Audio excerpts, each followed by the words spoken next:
يصلون على النبي يا أيها الذين آمنوا صلوا عليه وسلموا تسليما اللهم صل على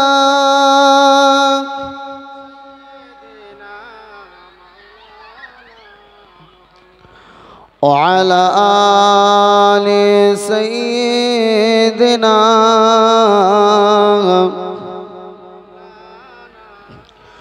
وشهر محبت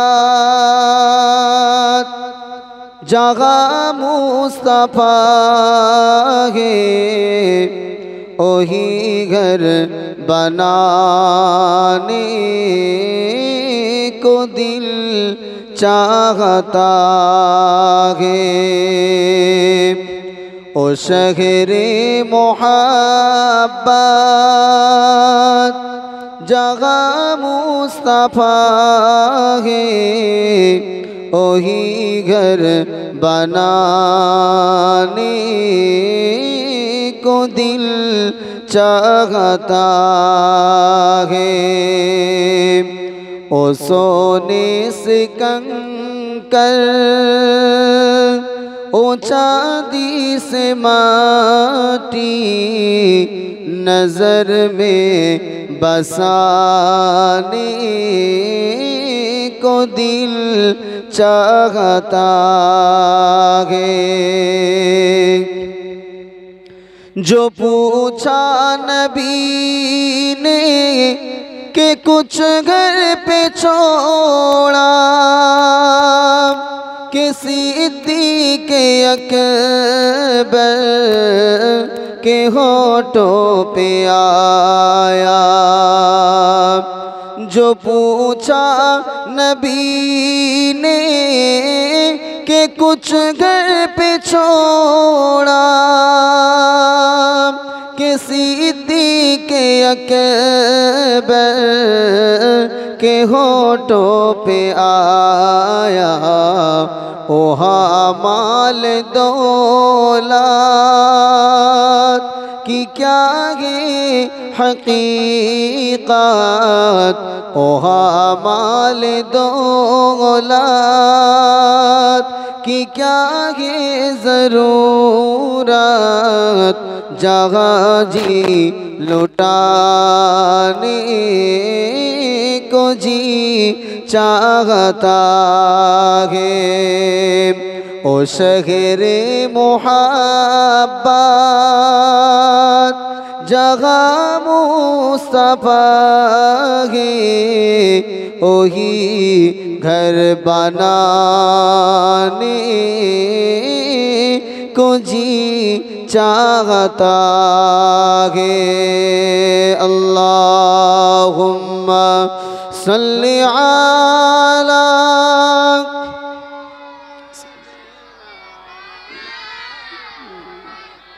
वअला आले सय्यदना आकाश जमीन और चाँद सितारा पहाड़े रवि रम झरना धारा आकाश जमीन और चाँद सितारा पहाड़े रवि रम झरना धारा सृष्टिर माझे सब तोमारी तो दान सृष्टिर माझे सब तोमारी तो दान तुमी तो खालिक मालिक तुमी सुबहान अल्लाह महान तुमी अल्लाह महान जोरे बोलून सुबहान अल्लाह एक प्राण भरे बोलून ना सुबहान अल्लाह अल्लाह महान तुमी अल्लाह महान এই পৃথিবী আর আকাশ মাটি সাজালো গোছালো পরিপাটি এই পৃথিবী আর আকাশ মাটি সাজালো গোছালো পরিপাটি নিজের মতো তুমি করেছো সৃজন নিজের মতো তুমি করেছো সৃজন ফুলে ফলে ভরা এই নিখিল জাহান জোরে হবে না একটু আওয়াজ দিয়ে হবে না সুবহান নারায়ে তাকবীর নারায়ে তাকবীর আল্লাহ মহান তুমি আল্লাহ মহান আকাশ জমিন আর চাঁদ সিতারা পাহাড়ে রবি রম ঝরনা ধারা সৃষ্টির মাঝে সব তোমারই তো দান সৃষ্টির মাঝে সব তোমারই তো দান তুমি তো খালিক মালিক তুমি সুবহান আল্লাহ মহান তুমি আল্লাহ মহান কালমা লা ইলাহা ইল্লাল্লাহ লা ইলাহা ইল্লাল্লাহ লা ইলাহা ইল্লাল্লাহ মুহাম্মাদুর রাসূলুল্লাহ সকলে পড়ুন সাল্লাল্লাহু আলাইহি ওয়াসাল্লাম قال الله تعالى في كلامه المجيد والفرقان الحميد بسم الله الرحمن الرحيم الرحمن علم القرآن خلق الإنسان علمه البيان قال النبي صلى الله عليه وسلم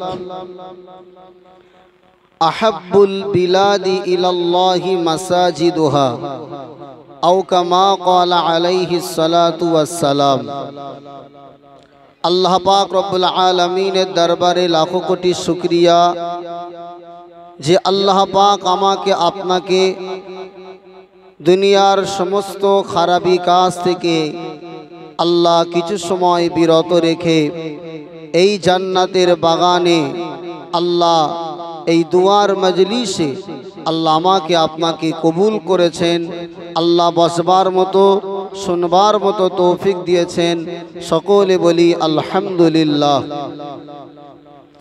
পরপরে অসংখ্য দরুদ ও সালাম বর্ষিত হোক আল্লাহ পাক রব্বুল আলামিনের সৃষ্টির প্রধান আকর্ষণ এই বিশ্ব সভার সভাপতি আফতাবে নবুওয়াত শাহানশাহে রিসালাত নূরে মুজাসসাম সাইয়্যিদুল মুরসালিন শাফিউল মুজনবিন ইমামুস সাকলাইন জনাবে মুহাম্মদুর রাসূলুল্লাহ সাল্লাল্লাহু আলাইহি ওয়াসাল্লামের উপর অসংখ্য দরুদ ও সালাম সকলে পড়ি সাল্লাল্লাহু আলাইহি ওয়াসাল্লাম মঞ্চে উপবিষ্ট মাঠের পাড়া জামে মসজিদের সম্মানীয় সুযোগ্য বন্ধুবর ইমাম জনাব মুহতারাম মাওলানা মোহাম্মদ মুঈনুদ্দিন জাফারি সাহেব সম্মুখে উপবিষ্ট বয়োজ্যেষ্ঠ আমার পিতৃ সমতুল্য বাবাজিরা সমবয়স্ক আমার যুবক জোয়ান ভাইয়েরা স্নেহের ছোট ছোট কচি কচি বাচ্চারা পর্দার অন্তরালে অবস্থিতা ধার্মিকা সালেহা আমার মা ও বোনেরা প্রত্যেককেই অন্তরের স্থল থেকে মোবারকবাদ জানিয়ে আল্লাহ পাক রব্বুল আলামিনের কোরআনুল কারীম থেকে যে আয়াত তেলাওয়াত করেছি সেই আয়াতকেই সম্মুখে রেখে দু চার কথা আলোচনা করবার নিয়াত করছি বাকি আল্লাহ পাক রব্বুল আলামিনের মুবারক মার্জি আমরা প্রত্যেকেই অবগত আছি জনাব মোহতারাম সিরাজুল বাবুর আজকে আমরা দাওয়াতি মেহমান তিনি আকিকা মজলিস ইন্তজাম করেছেন আকিকা এটা হচ্ছে শরিয়াতে একটা সুন্নাত কাজ যেটার সওয়াব হচ্ছে অনেক আকিকা করবার সব চাইতে সুন্দর পন্থা হলো সব চাইতে উত্তম সিস্টেম হলো আল্লাহ রসুল সাল্লাল্লাহু আলাইহি সাল্লামের হাদিস অনুযায়ী বাচ্চার বয়স যখন 7 দিন হয়, সেই 7 দিনের মাথায় বাচ্চার আকিকা এবং তার মাথা মুন্ডন করে সমপরিমাণ আপনার স্বর্ণ বা রূপা গরিব মিসকিনদের মাঝে বন্টন করা। উত্তম হচ্ছে যদি পুত্র সন্তান হয় তাহলে পুত্র সন্তানের পক্ষ থেকে 2টো ছাগল কুরবানি করা, বকরি কুরবানি করা, আপনার আকিকা করা। আর কন্যা সন্তানের পক্ষ থেকে 1টা বকরি, পুত্র হলে 2টো। তো এক্ষেত্রে আমরা অনেকেই 7 দিনে করতে পারি, আবার অনেকে 7 দিনে করতে পারি না। এখন প্রশ্ন জাগে, 7 দিনেই যদি আকিকা করতে না পারি, অন্য দিনে আকিকা করলে আকিকা হবে কিনা? জি হ্যাঁ, আকিকা মৃত্যুর আগ মুহূর্ত পর্যন্তই করা যায়, তবে সুন্নাত তরিকা হচ্ছে 7 দিনের মাথায় আকিকাটা করা।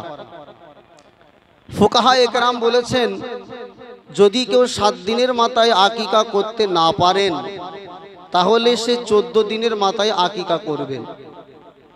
যদি 14 দিনে তার সম্ভব না হয়ে ওঠে তাহলে 21 দিনের মাথায় করবেন। যদি 21 দিনেও সম্ভব না হয় 28 দিনে করবেন। 7 দিনের হিসাব রেখে আকিকা করবেন।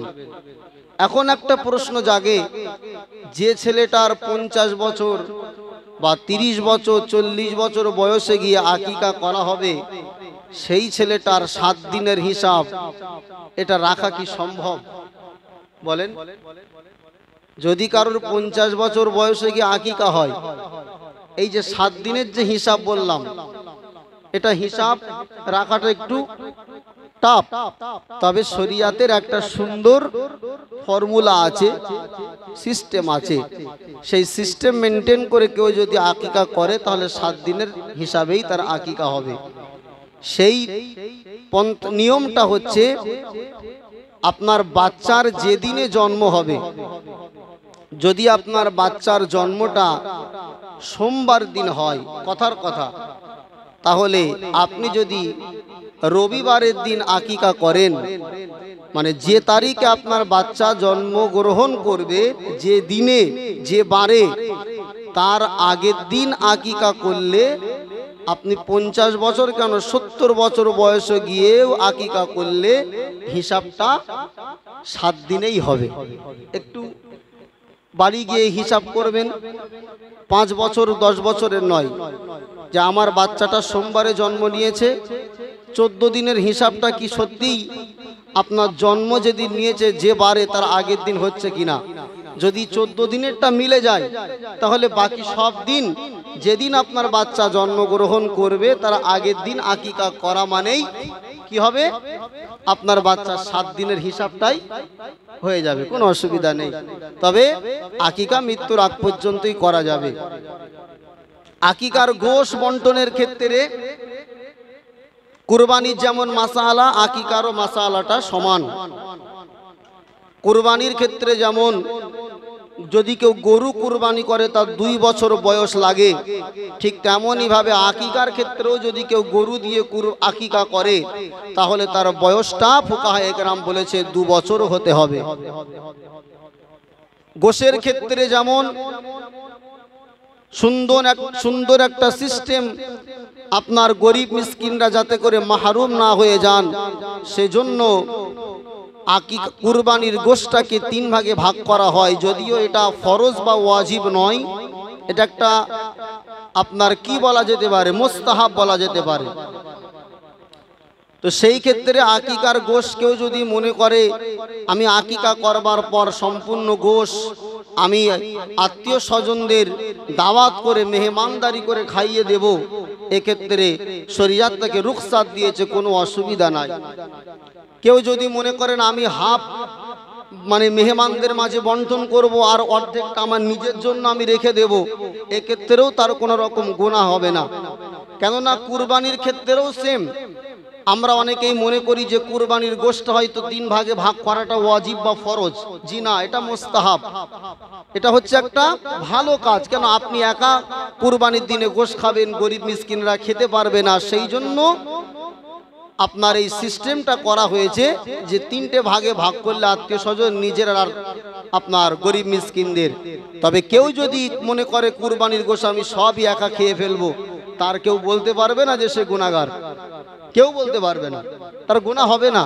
কেননা কুরবানির সঙ্গে আল্লাহর গোশের সম্পর্ক নয়, কুরবানির সঙ্গে সম্পর্ক হচ্ছে আল্লাহর মানুষের অন্তরের সঙ্গে। একবার জোরে বলুন। যখন মানুষের কুরবানি হয়ে যায়, কুরবানির পশু যখন জবাই হয়ে যায়, ব্যাস আল্লাহর সঙ্গে বান্দার সম্পর্ক ওই পর্যন্তই। কবুল হবে কি না হবে জবাই করা পর্যন্তই। এই নয় যে গোশ বন্টন না করলে আপনার কুরবানি হবে না, এমনটা নয়। আল্লাহ পাক সেটা সূরাতুল হজ 7 নম্বর পারা আল্লাহ স্পষ্ট বলেছেন, লা ইয়ানালুল্লাহু লুহুমুহা ওয়ালা দিমাউহা ওয়ালাকি ইয়ানালুহুত তাকওয়া মিনকুম।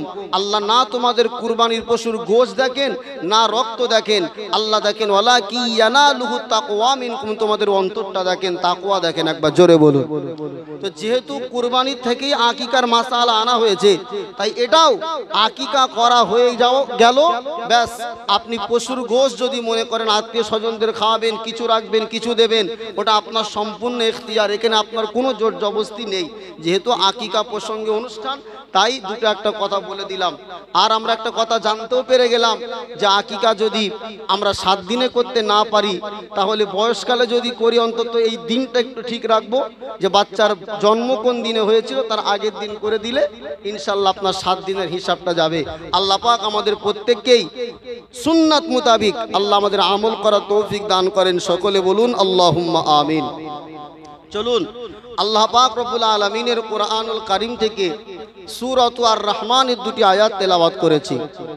সূরাতু আর রহমান, আল্লাহ পাক রব্বুল আলামিন তার একটা জাতি নাম আছে, সেই জাতি নামটা হচ্ছে আল্লাহ। কি জোরে বলুন? আল্লাহ। আর আল্লাহ পাক রব্বুল আলামিনের অনেকগুলো সিফাতি নাম আছে, 99 খানা আল্লাহর সিফাতি নাম আছে। তার ভিতরে হচ্ছে একটা আর রহমান। জোরে বলবেন না সুবহানাল্লাহ। আমার আল্লাহ পাক কোরআনুল কারীমের ভিতর ইরশাদ করেছেন, বিসমিল্লাহির রহমানির রহিম, হুয়াল্লাহুল্লাযী লা ইলাহা ইল্লাহু আলিমুল গায়বি ওয়াশ শাহাদাতি হুয়ার রহমানুর রহিম। হুয়াল্লাহুল্লাযী লা ইলাহা ইল্লাহু আল মালিকুল কুদ্দুসুস সালামুল মুমিনুল মুহাইমিন আল আজিজুল জব্বারুল মুতাকাব্বির সুবহানাল্লাহি আম্মা ইউশরিকুন।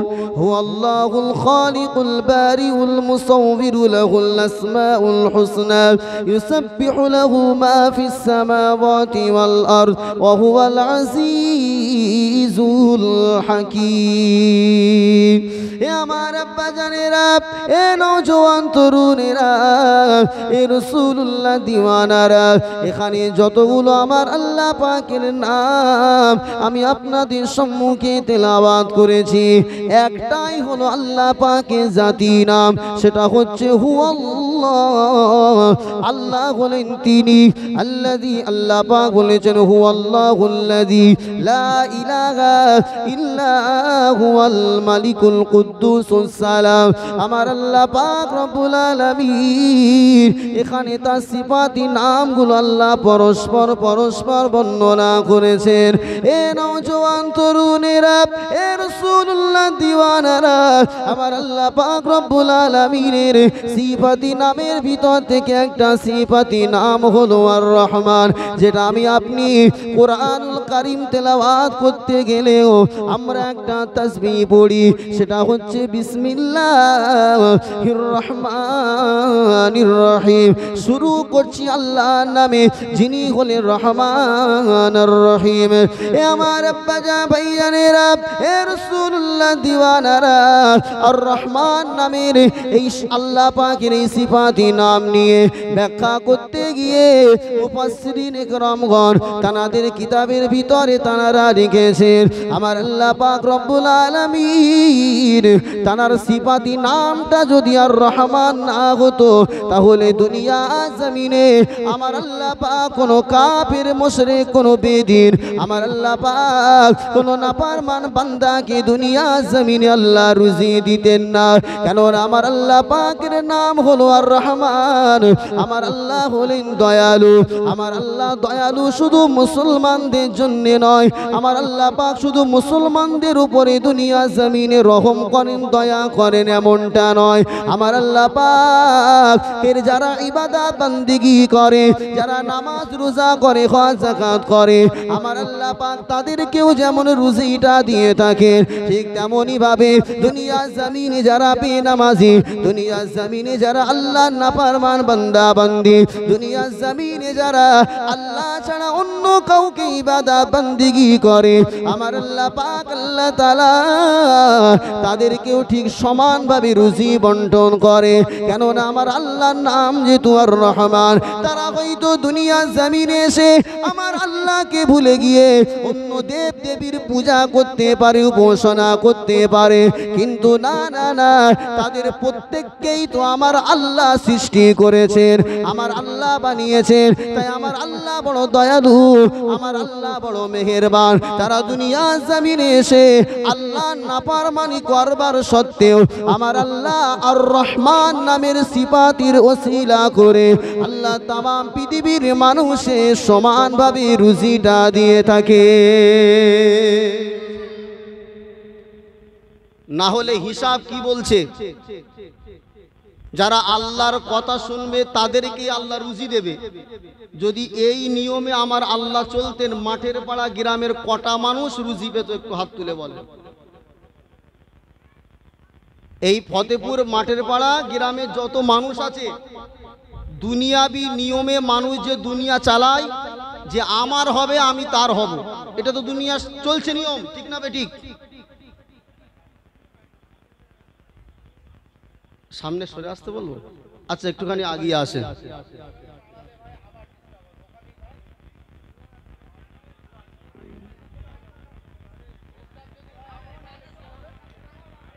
ভাই যা আছে থাক, ঘা দিলে কিন্তু আমার সব বেকার হয়ে যাবে, আর কিচ্ছু হবে না।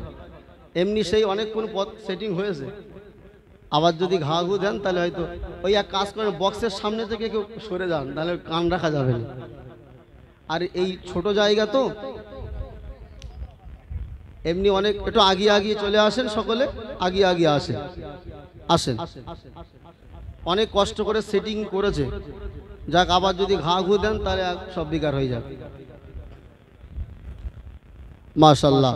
আমি যেটা আপনাকে বলছিলাম, দুনিয়াবি যে নিয়ম চলছে বা দুনিয়াবি যে সিস্টেম চলে, একদম সোজা হিসেব।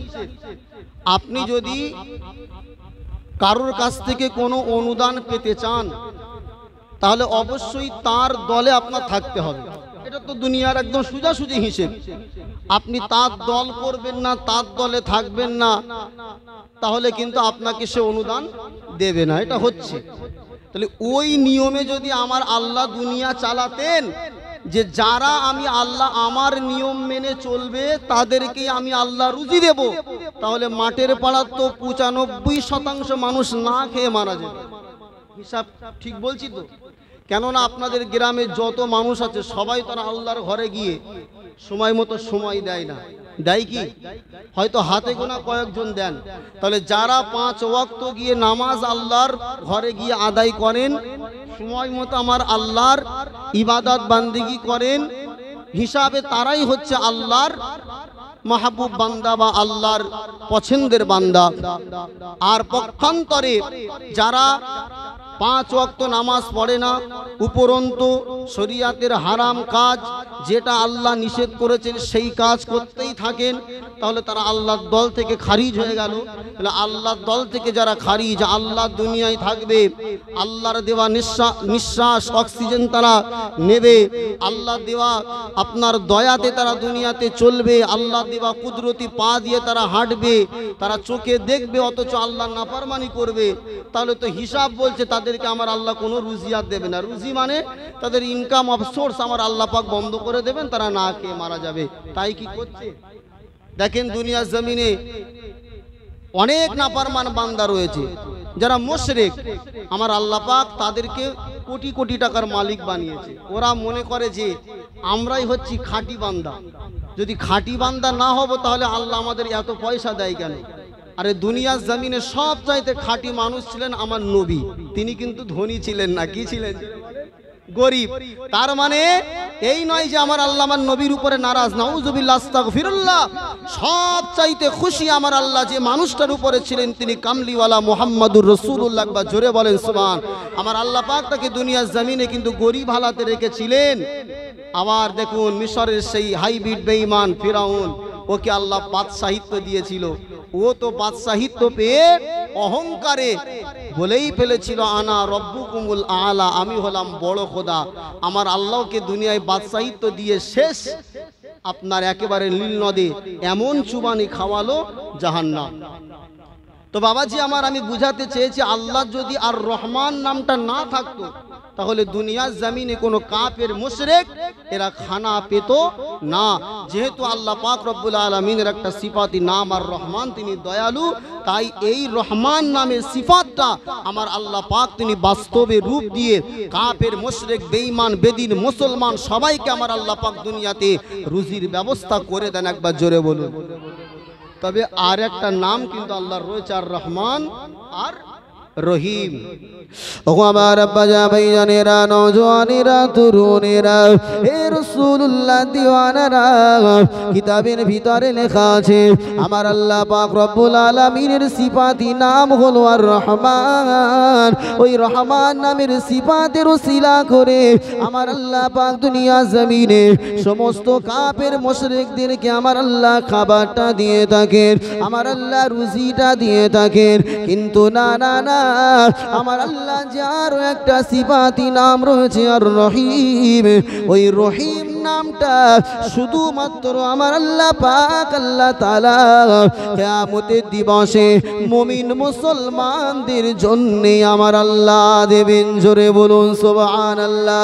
অর্থাৎ কিয়ামতের দিবসে ময়দানে মাশারে আমার আল্লাহ পাক রব্বুল আলামিন শুধু মুমিন মুসলমানদের উপরে আমার আল্লাহ দয়া করবে।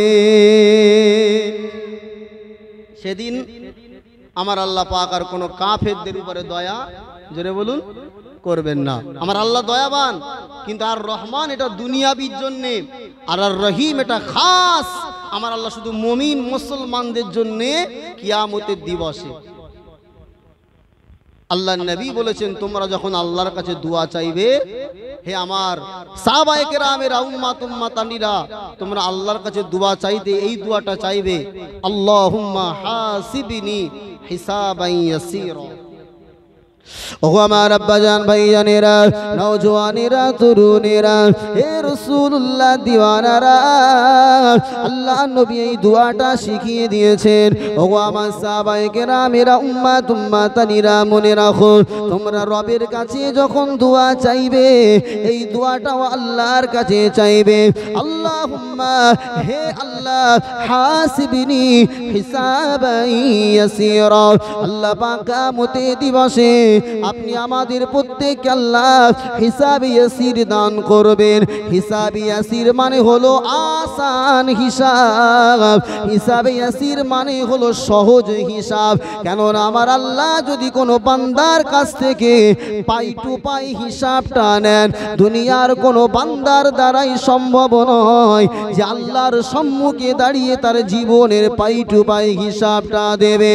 এ আমার ভাইজানেরা, এ রাসূলুল্লাহ দিওয়ানারা, আর আমার আল্লাহ যদি কাউকে হিসাবে ইয়াসির দান করে দেন, হিসাবে ইয়াসির কাকে বলা হয় জানেন? কিয়ামতের দিবসে আমার আল্লাহ পাক একজন গুনাহগার বান্দাকে পর্দার ভিতরে আমার আল্লাহ আড়ালে চুপি চুপি চুপি চুপি ডাকবেন। পর্দার ভিতরে ডাকার পরে আমার আল্লাহ পাক ওই বান্দাকে ডাক দিয়ে বলবে, ও আমার গুনাহগার বান্দা, তুমি অমুক তারিখে অমুক দিনেতে অমুক জায়গাতে এই গুনাহটা করেছিলে কিনা? আল্লাহ পাকের বান্দা রবের সম্মুখে লজ্জিত হয়ে যাবে, রবের সম্মুখে মাথাটা নিচু করে আল্লাহর কাছে আর মিথ্যা বলতে পারবে না। ও রব্বুল আলামিন আল্লাহ পাক আমি এই দুনিয়া জমিনে গুনাহটা করেছিলাম। আল্লাহ পাক বলবে বান্দা তুমি অমুক তারিখে অমুক দিনে অমুক জায়গায় পাপটা করেছিলে বান্দা। আল্লাহর ওই বান্দাটা অস্বীকার করতে পারবে না, রবের কাছে দাঁড়িয়ে বলবে ও রব্বুল আলামিন আল্লাহ পাক আমি অন্যায়টা করেছি, পাপ করেছি। আমার আল্লাহ পাক ওই বান্দাকে বলবে ওরে আমার বান্দা তুই গুনাহ করেছিলিস পৃথিবীর কেউ জানে না, আমি আল্লাহ সবই জানি, সবই খবর রাখি। আমি আল্লাহ আমার একটা সিফাতি নাম হলো আস-সাত্তার। সাত্তার মানে হলো গোপনকারী। তুই গোপনে গুনাহ করেছিলিস, আমি আল্লাহ পাক রহম করে দয়া করে তোর জীবনের সমস্ত গুনাহ খাতা মাফ করে দিয়ে আমি আল্লাহ তোকে জান্নাতি বানিয়ে দিলাম। এটার নাম হচ্ছে হিসাবে ইয়াসির, অর্থাৎ আমার আল্লাহ হিসাব নিলেও দিতে পারবে না, আল্লাহ পাক দয়া করবেন, হিসাবটা আসান করে দেবে। করেছিস? হ্যাঁ আল্লাহ করেছি, যা তোর মাফ করে দিলাম। কিয়ামতের দিবসে বাদশাহিত্ব হবে আমার আল্লাহর। আল্লাহ যে ফাইসালা করে দেবেন, হিসাব করে দেবেন, ওটাই ফাইনাল। আমার আল্লাহ যদি কোনো গুনাহগার বান্দাকে বলে তোকে জান্নাত দিয়ে দিলাম, কেউ আমার আল্লাহর সম্মুখে দাঁড়িয়ে আর কৈফিয়ত করতে পারবে? একটু জোরে বলে যে আল্লাহ তুমি ওকে কেন জান্নাত দিলে? এই ক্ষমতা কারো নাই। আল্লাহ পাক সেদিন মুআমালা তিনি নিজে কুরসিতে বসবেন, তিনি বিচার করবেন, তিনি হিসাব নিকাশ করবেন। আমার আল্লাহ চাইলে গুনাহগারকে জান্নাত দেবেন, কেউ আল্লাহকে জিজ্ঞাসা করতে পারবে না, সম্পূর্ণটা আল্লাহর ব্যাপার। কেন আমার আল্লাহ পাকের নাম হচ্ছে আর রহিম। একবার জোরে বলবেন না সুবহানাল্লাহ। ও আমার বাজা ভাইয়ানেরা, নওজওয়ানেরা, তরুণেরা, হে রাসূলুল্লাহ দিওয়ানারা, এই জন্য আমার আল্লাহ পাক রব্বুল আলামিন কোরআনুল কারীমের ভিতরে তিনি যে সর্বপ্রথম যে সূরাটা কোরআনের ভিতরে আল্লাহ পাক রব্বুল আলামিন নাজিল করেছেন, কোরআনুল কারীমের ভিতরে যে সূরাটা আল্লাহ পাক সর্বপ্রথম কোরআনের শুরুতে দিয়েছেন, ওই সূরাটার নাম হচ্ছে সূরাতুল ফাতিহা। ফাতিহা শব্দের মানে হলো দোয়া, ফাতিহা শব্দের মানে হলো দোয়া। হে আমার আব্বা জামাইজানেরা, আল্লাহ পাক রব্বুল আলামিন ওই সূরা শুরুটা কি দিয়ে করেছেন? আলহামদুলিল্লাহি রাব্বিল আলামিন। সমস্ত প্রশংসা হচ্ছে সেই বিশ্ব জাহানের মালিক, যিনি হলেন রব্বে কায়নাতের মালিক, যিনি হলেন সমস্ত কায়নাতের মালিক, সমস্ত পৃথিবীর মালিক আমার আল্লাহ পাক রব্বুল আলামিন। তারপরের শব্দে পরের আয়াতে তিনি বলছেন আর রহমানির রহিম। আল্লাহ পাক হলেন দয়াবান, আল্লাহ পাক হলেন মেহেরবান। জোরে বলুন সুবহানাল্লাহ। ও আমার আব্বা ভাইজানেরা, এ রাসূলুল্লাহ দিওয়ানারা, আমার আল্লাহ পাক রব্বুল আলামিন যে কত বড় দয়াবান, আমার আল্লাহ পাক রব্বুল আলামিন কত বড় যে মেহেরবান। আল্লাহর দয়া, আল্লাহর মেঘে আল্লাহর দয়া কতটা, এই বিষয়ে যদি আমি আপনার সম্মুখে কথা বলি অনেকক্ষণই কথা বলা যাবে। আমার আল্লাহ পাক রব্বুল আলামিনের দয়ার কোনো সীমানা নাই, আমার আল্লাহ পাক রব্বুল আলামিনের মায়ার কোনো সীমানা নাই। বুখারী শরীফের ভিতরে একটা ছোট্ট হাদিসের টুকরা আপনাকে শোনাই। আল্লাহ নবী যুগে একজন, আল্লাহ নবী যুগে অথবা পূর্বের যুগে একজন মহিলা যে কিনা নিজের দেহ ব্যবসা করত, আল্লাহ পাক রব্বুল আলামিনের এই বান্দিটা এক তারিখে রাস্তা দিয়ে হেঁটে যাচ্ছিল।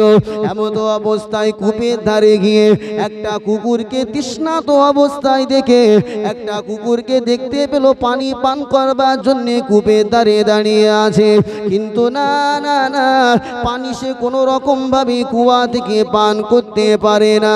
আল্লাহ পাকের এই বান্দিটার মনে বড় মায়া হলো, মনে বড় দয়া হলো। আল্লাহর একটা সৃষ্টি, আল্লাহর একটা প্রাণী, আপনার কুকুর সে পানি পান করতে পারে না।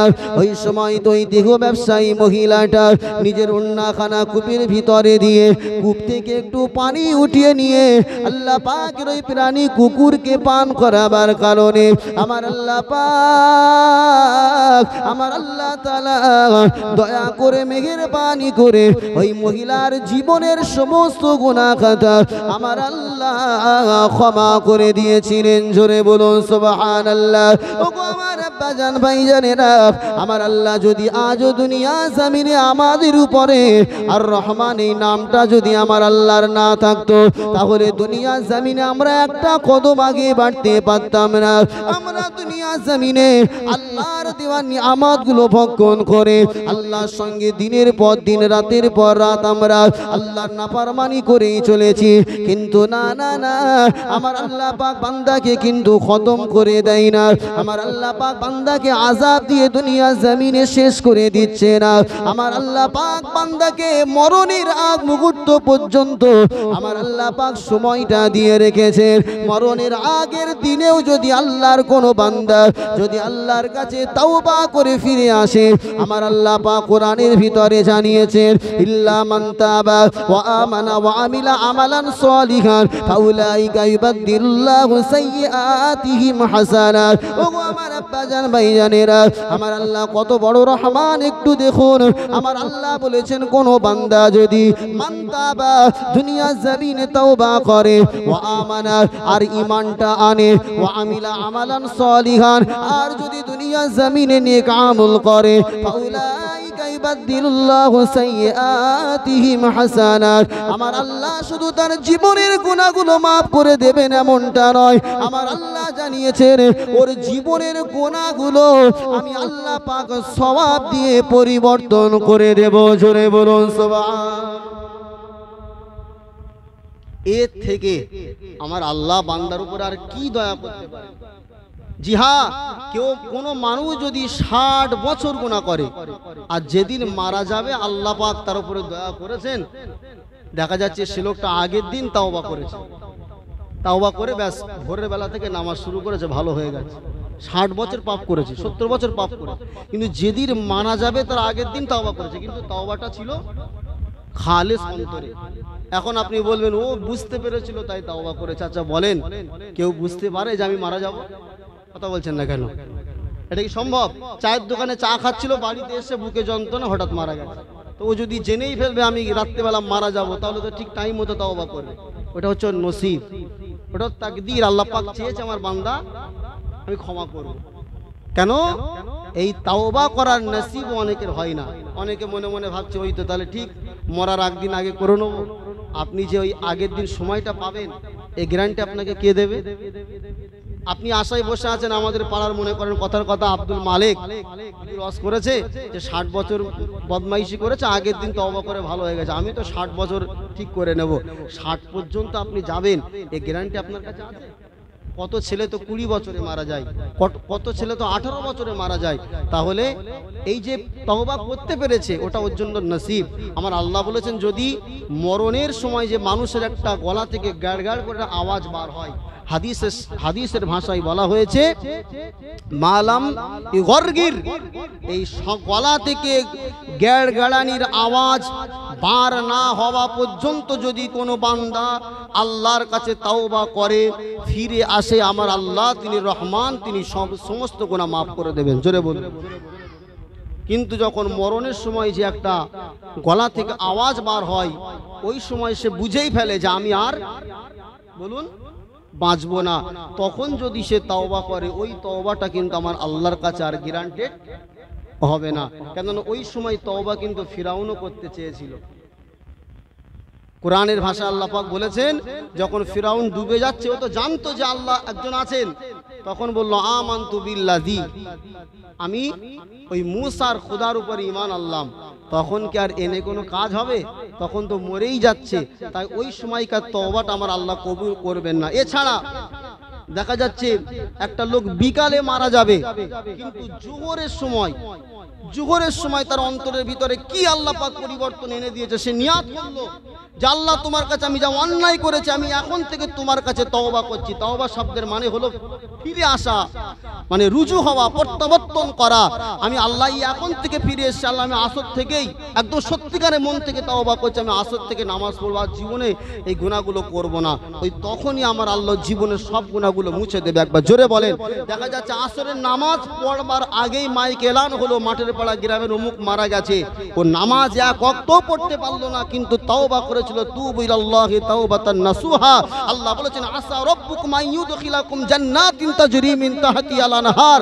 আল্লাহ বলেছে কেউ যদি তাওবাতুন নাসুহা অন্তর থেকে তাওবা করে সে আল্লাহর কাছে আশা রাখুক যে আল্লাহ তাকে দয়ার জান্নাত দেবে। একবার জোরে বলুন সুবহানাল্লাহ। কেন ইন্নাল্লাহা ইউহিব্বুত তাওয়াবিন, আমার আল্লাহ বলছেন আমি তাওবাকারীকে বড় পছন্দ করি। একবার জোরে বলবেন না? তওবা করেছে জোহরে, আসরের ওয়াক্ত আসার আগেই মারা গেছে, আমার আল্লাহ পাক রব্বুল আলামিনের ভাষা অনুযায়ী ও লোকটার গুনাহ সব মাফ হয়ে গেছে। জোরে বলুন সুবহানাল্লাহ। তাহলে ভাই আমার, এই যে বয়সটা আপনি পেয়েছেন, আমি পেয়েছি, এই সময়টার ভিতরেই যদি আপনি আমার জীবনকে গুছিয়ে নিতে পারি আর আল্লাহকে একবার গিয়ে বলতে পারি আল্লাহ আমি অন্যায় করেছি, তুমি সব জানো, তুমি একটু রহম করে দয়া করে মাফ করে দাও, আমার আল্লাহ পাক রব্বুল আলামিন সব সহ্য করতে পারে। কিন্তু আমার বান্দা, আল্লাহর বান্দা যখন কুদরতি কদমে মাটিতে সাজদাটা দিয়ে চোখের পানি ফেলেন, আমার আল্লাহ পাক বান্দার চোখের পানি জমিনে পড়বার আগেই আমার আল্লাহ পাক ওই বান্দার অন্তরের খবর যেহেতু রাখেন, তাই আমার আল্লাহ মাফ করে দেন। জোরে বলুন। ও আমার আব্বা ভাইজানেরা, নওজওয়ানেরা, তরুণেরা, হে রাসূলুল্লাহ দিওয়ানারা, আল্লাহ পাক 30 নম্বর পারার ভিতরে একটা সূরা নাজিল করেছেন, যে সূরাটার নাম হলো আয-জিলজাল। আমার আল্লাহ পাক বলেছেন ফামাই ইয়ামাল মিসকালা যাররাতিন খায়রান ইয়ারা ওয়া মান ইয়ামাল মিসকালা যাররাতিন শাররান ইয়ারা। আল্লাহ পাক বলেছেন দুনিয়া জমিনে আমার কোন বান্দা যদি যাররা থেকে যাররা পরিমাণ ভালো কাজ করে, ভালো আমল করে, আমি আল্লাহ পাক ইয়ারাহু ওই ভালো কাজটা কিয়ামতের দিবসে আমি আমার বান্দার সম্মুখে হাজির করব। আমাই আমাল মিসকালা যাররাতিন শাররান ইয়ারা, পক্ষান্তরে কোন বান্দা যদি একেবারে যাররা থেকে যাররা পরিমাণ আপনার খারাপ কাজ করে, ওই কাজটাও আমি আল্লাহ পাক কিন্তু কিয়ামতের দিবসে আমি আল্লাহ তার সম্মুখে হাজির করব। তাফসীরে ইবনে কাসিরের ভিতরে লেখা আছে, আল্লামা ইবনে কাসির বলছেন এই আয়াতটা যখন নাজিল হলো, আল্লাহ নবী সাহাবায়ে কেরামেরা বড় চিন্তিত হয়ে পড়লেন। হযরত আবু বকর সিদ্দিক রাদিয়াল্লাহু তাআলা আনহু আল্লাহর নবীকে বললেন ইয়া রাসূলুল্লাহ, হে ইয়া হাবিবাল্লাহ, হুজুর আল্লাহ যদি যাররা থেকে যাররা পরিমাণ ভুলটা অন্যায়টা যদি কিয়ামতের দিবসে তুলে ধরেন, তাহলে মনে হয় আমরা আল্লাহর সম্মুখে আর কেউ দাঁড়াতে পারবো না। আল্লাহর নবী সাহাবী বড় চিন্তিত হয়ে গেলেন, ইয়া রাসূলুল্লাহ কিভাবে জীবন চালাবো, কিভাবে এত সূক্ষ্মভাবে জীবন চালাবো। আল্লাহর নবী সাহাবী যখন পেরেশান হয়ে গেলেন, আল্লাহ পাক রব্বুল আলামিন ওই সময় হযরত আবু বকরকে ডেকে বলেছিলেন, ও বাবা আবু বকর, ও বাবা আবু বকর, আল্লাহ পাকের এই বান্দারা যদি গুনাহ না করত, আল্লাহর বান্দারা যদি গুনাহ না করত, অন্যায় না করত, তাহলে আল্লাহ পাক এই জাতিকে ধ্বংস করে দিয়ে এমন জাতিকে আমার আল্লাহ নতুন করে আনতেন, যারা দুনিয়া জমিনে এসে গুনাহ করত, গুনাহ করে আবার আল্লাহর কাছে তওবা করত। ওগো আমার আব্বাজান ভাইজানেরা, দুনিয়া জমিনে বান্দা গুনাহ করবে এটা স্বাভাবিক, কিন্তু গুনাহটা করার পরে আমার আল্লাহর কাছে যখন বান্দা ফিরে যায়, আমার আল্লাহ ওই বান্দাটার উপরে বড় রাজি খুশি হয়ে যায়। আল্লাহ পাক কোরআনে অন্য আয়াতে জানিয়েছেন, ওমা আসাবাকুম মিন মুসিবাতিন ফাবিমা কাসাবাত আইদিকুম ওয়া ইয়াফু আন কাসীর। আমার আল্লাহ পাক জানিয়েছেন যে কিছু কিছু গুনাহ আমার আল্লাহ পাক জানিয়েছেন, ওমা আসাবাকুম মিন মুসিবাতিন ফাবিমা কাসাবাত আইদিকুম ওয়া ইয়াফু আন কাসীর। আল্লাহ পাক দুনিয়ার জমিনে যত বালা মুসিবত দিয়ে থাকেন, ওই বালা মুসিবতগুলো মানুষ আপনার হাত দিয়ে অর্জন করা। কেননা বান্দা যখন নাফরমানি করেন, আমার আল্লাহ মাঝে মাঝে দুনিয়া জমিনে বালা মুসিবত দেন, ওয়াফু আন কাসির। আর আমার আল্লাহ পাক অটোমেটিক অনেক গুনাহগুলো আমার আল্লাহ নিজে থেকেই বান্দার ক্ষমা করে দেন। জোরে বলুন সুবহান। না হলে কোন বান্দার পক্ষে দুনিয়া জমিনে বাঁচা সম্ভব হতো না। ও আমার আব্বাজান ভাইজানেরা, আল্লাহ পাক রব্বুল আলামিন সেই জন্য তানা সিফাতি নামে একটা সূরা কুরআনুল কারীমের ভিতরে নাজিল করেছেন। আর রহমানু আল্লামাল কুরআন সুবহান আল্লাহু আকবার বলেন, একটু জোরে বলুন না আল্লাহু আকবার। কেননা আল্লাহর কোরআনের একটা একটা হরফ তিলাওয়াত করনেওয়ালা শুননেওয়ালা উভয়ের নামায় আমলে আল্লাহ নবী বলেছেন 10-10টা করে নেকি হয়। আর রহমান, এখানে যে শব্দগুলো তেলাওয়াত করেছি কোরআনে প্রত্যেকটা হরফ হিসাব করে করে আমি তেলাওয়াত করেছি। আমার নামায় আমলে 10টা, আর আপনারা শুনেছেন আপনাদের নামায় আমলেও 10টা করে নেকি হয়ে গেছে। জোরে বলুন। আল্লাহ পাক বলছেন আর রহমান, তিনি হচ্ছেন রহমান আল্লামাল কোরআন, যিনি মানুষকে কোরআন শিখিয়েছেন। জোরে বলবেন না সুবহানাল্লাহ। কোরআন কে শিখিয়েছেন? কোরআন কে শিখিয়েছেন? আমার আল্লাহ শিখিয়েছেন। কেন? কোরআনের ভাষাটা হচ্ছে আমার আল্লাহর ভাষা। কোরআনুল কারীম আমার আল্লাহ পাক রব্বুল আলামিন কোরআনুল কারীমটাকে আরবি ভাষাতে নাজিল করেছেন। কি ভাষায়? আরবি ভাষা।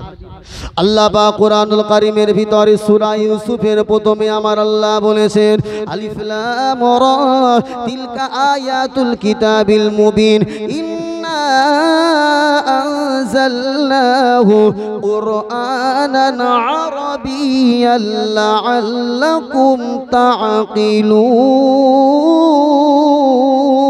আল্লাহু আকবার। একটু জোরে বলবেন না? এ ভাইজানেরা, আল্লাহ বললেন ইন্না, অবশ্যই আনজালনাহু, আমি আল্লাহ কোরআনটাকে নাজিল করেছি কোরআনান আরাবিয়ান, আমি আল্লাহ কোরআনটাকে আরবি ভাষাতে নাজিল করেছি। কেননা কোরআনান আরাবিয়ান লাআল্লাকুম তাআকিলুন, যাতে মানুষের বুঝতে সুবিধা হয়। জোরে বলুন সুবহান। তাহলে কোরআন নাজিল করেছেন আল্লাহ এবং কোরআন শিখিয়েছেন কে? আল্লাহ। কোরআন যদি আমার আল্লাহ পাক মানুষকে না শিখাতেন তাহলে কখনোই মানুষ কিন্তু কোরআন শিখতে, জোরে বলুন, পারতেন না। সর্বপ্রথম এই যে আমরা যখন কোনো বাচ্চাকে কোরআন শেখাই, আলিফ বা তা সা জিম হা খ, এই যে শব্দগুলো লফজগুলো আমরা কোনো উস্তাদের কাছ থেকে শিখেছি, ঠিক না বেঠিক? সেই উস্তাদ তিনি কারোর কাছ থেকে শিখেছেন, তিনি কারোর কাছ থেকে শিখেছেন। এমনভাবে শিখতে শিখতে শিখতে শিখতে দেখা যাবে যেহেতু আরবি ভাষাটা আল্লাহ নবীর উপরে, আরো বাসীদের উপরে আরবি ভাষা, তারা আরবিতে কথা বলেন, তাই কোরআনুল কারীমটা সরাসরি আমার আল্লাহ আমার হাবিবকে শিখিয়েছেন এবং হাবিবের মারফত তামাম পৃথিবীময় কোরআনের শিক্ষাটা আল্লাহ পাক ছড়িয়ে দিয়েছেন। একবার জোরে বলুন সুবহানাল্লাহ। কোরআন যখন নাজিল হতো আল্লাহ নবীর উপরে, জিবরাইল আমিন যখন কোরআন আনতেন, তাফসিরে মাআরিফুল কোরআনের ভিতরে লেখা আছে আল্লাহ নবীর কাছে যখন কোরআন আসতো জিবরাইল আমিন শোনাতেন নবীকে, নবীকে তেলাওয়াত শোনাতেন, আর আল্লাহ পাকের নবী জিবরাইল আমিনের সঙ্গে জিহ্বাটা নেড়ে নেড়ে নেড়ে নেড়ে মুখস্থ করবার চেষ্টা করতেন। কেননা কোরআন যেটা আমরা আজকে আমাদের হাতে আছে, এই কোরআনটা কিন্তু একদিনে আমার আল্লাহ পাক দুনিয়াতে নাজিল করেননি, কম বেশি 23 বছর। তো যখন যে আয়াতের প্রয়োজন হয়েছিল সেই আয়াতটা বা কোনো সূরা আমার আল্লাহ পাক দুনিয়াতে পাঠিয়েছেন। এখন জিবরাইল আমিন আসেন, নবীকে কোরআন শোনান। আল্লাহ নবীর তো ওই কথাগুলো মুখস্থ করতে হবে, সিনার ভিতরে রাখতে হবে, কেন আবার সাহাবায়ে কেরামদেরকে শোনাতে হবে। তো আল্লাহ নবী কি করতেন? জিবরাইল আমিনের সঙ্গে জবানকে সঞ্চালন করতেন তাড়াতাড়ি করে মুখস্থ করে নেওয়ার জন্য। আমার আল্লাহ পাক কোরআনে বললেন, ওগো আমার প্যারা নবী, লা তুহাররিক বিহি লিসানাকা লিতাআজালা বি। জোরে বলুন সুবহানাল্লাহ। ওগো নবী, তোমাকে কোরআন শিখবার জন্য, মুখস্থ করবার জন্য, লা তুহাররিক বিহি লিসানাকা লিতাআজালা বি। তাআজালা মানে হলো জলদি করা, তাড়াতাড়ি করা। তুহাররিক শব্দের মানে হলো সঞ্চালন করা। ওগো আমার নবী, আপনাকে জিহ্বা তাড়াতাড়ি নাড়াতে হবে না, আপনাকে জলদি করতে হবে না। কোরআন জিবরাইল আপনাকে শুনিয়ে দেবে, শোনার দায়িত্বটা হলো আপনার, আর মুখস্থ করিয়ে দেওয়ার দায়িত্বটা হলো আমি রহমানের। জোরে বলুন সুবহান। নবী শুনে শুনে পুরো গোটা কোরআনটাকে মুখস্থ করেছেন। জোরে বলবেন না?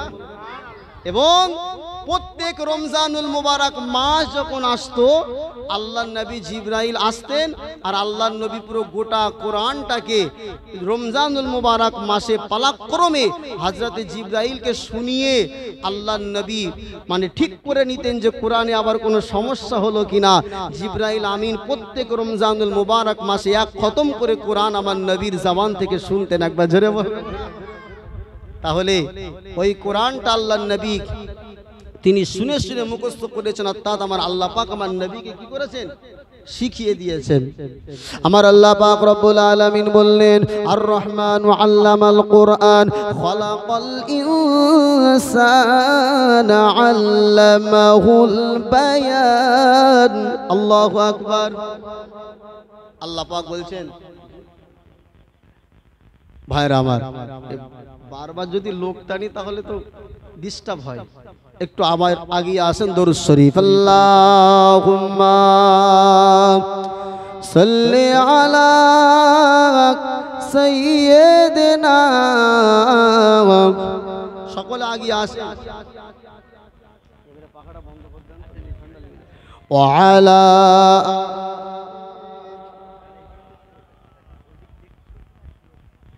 সাইয়্যিদিনা মাওলানা মুহাম্মদ। আল্লাহুম্মা সাল্লি আলা সাইয়্যিদিনা মাওলানা মুহাম্মদ ওয়া আলা আলি সাইয়্যিদিনা মাওলানা মুহাম্মদ। ওগো প্রিয় নবী, ওগো প্রিয় নবী, সরকার জাহান। ওগো প্রিয় নবী, সরকার জাহান। কদমে তোমারি হতে চাই কুরবান। দূরে তেরে কোনা সহিতে পারি না, দূরেতে রেখো না সহিতে পারি না। কদমে ডেকে নাও ও গো জানের জান। তোমার তর সৃজন পৃথিবীর ওই সবই, তোমার পেয়ে ধন্য আরবের ওই ভূমি। জোরে বলুন সুবহানাল্লাহ।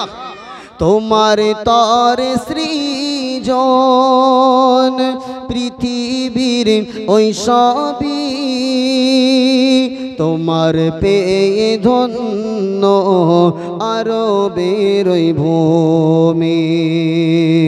তোমার দরুদ পড়েন, তোমার দরুদ পড়েন স্বয়ং রহমান। জোরে হবে না সুবহান। তোমার দরুদ পড়েন স্বয়ং রহমান। কদমে তোমারি হতে চাই কুরবান।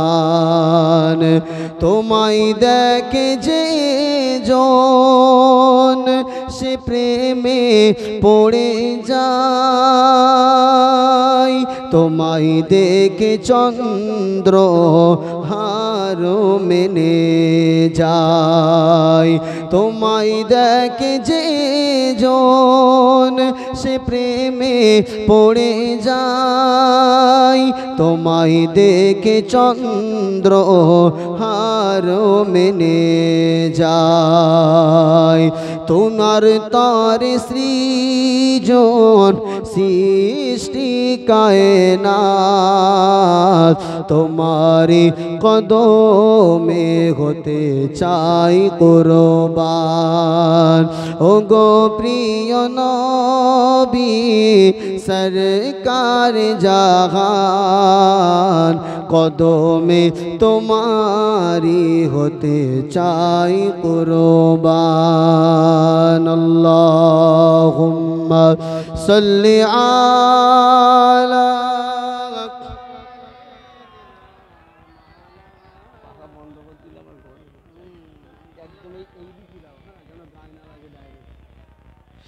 মাওলানা মুহাম্মদ সাল্লাল্লাহু আলাইহি ওয়াসাল্লাম। আল্লাহ পাক বলছেন খলাকাল ইনসান, আল্লাহ পাক ইনসানকে বানিয়েছেন। ইনসানকে কে বানিয়েছেন জোরে বলেন? আল্লাহ বানিয়েছেন। ইনসান মানে হলো ইনসান মানে হলো পৃথিবীর জমিনে যত মানুষ আছে সমস্ত মানুষ আল্লাহ পাক বানিয়েছেন ইনসানকে। আর আল্লাহ পাক বলছেন আল্লামাহুল বায়ান, মানুষকে কথা যিনি শিখিয়েছেন তিনি হচ্ছেন আল্লাহ। একবার জোরে বলুন সুবহানাল্লাহ। আব্বাজা ভাইজানেরা, নওজওয়ানেরা, তরুণেরা, এ রাসূলুল্লাহ দিওয়ানারা, আমার আল্লাহ পাক রব্বুল আলামিন কুরআনুল কারীমের ভিতরে জানালেন খলাকাল ইনসানা আল্লামাহুল বায়ান। আমি আল্লাহ পাক খলাকাল ইনসান, আমি আল্লাহ ইনসানকে বানিয়েছি আল্লামাহুল বায়ান।